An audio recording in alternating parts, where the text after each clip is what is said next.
ছাত্র জনতা আন্দোলন দমাতে WhatsApp group খুলেছিলেন শিল্পীরা।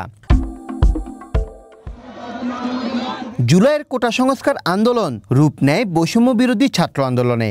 রাজপথ যখন আওয়ামী লীগ ও আইন শৃঙ্খলা বাহিনীর দখলে, তখন একদল শিল্পী ছাত্র জনতার পক্ষে এবং অন্যায় অত্যাচারের বিরুদ্ধে কথা বললেও অন্যদিকে আরেক দলের শিল্পীরা ছিলেন হাসিনা সরকারের পক্ষে।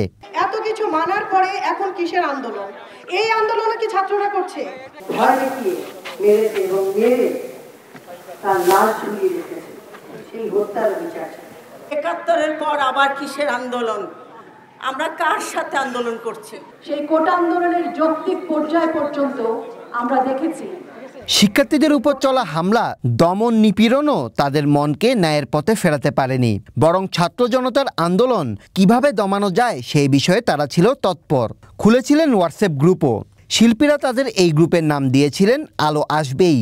আর সেখানে তারা আলোচনা করত কোথায় কি করবেন। খোঁজ নিয়ে জানা যায় শিল্পীদের এই গ্রুপে ছিলেন সাবেক সংসদ সদস্য ও চিত্রনায়ক ফেরদৌস আহমেদ, অভিনেত্রী অরুণা বিশ্বাস, তাহরিন জাহান, তানভিন সুইটি, সোহানা সাবা, জৈতিকা জৈতি, অভিনেতা আজিজুল হাকিম, রিয়া সহ অনেকেই। সেই গ্রুপের কিছু স্ক্রিনশট এখন দাপিয়ে বেড়াচ্ছে ফেসবুক জুড়ে।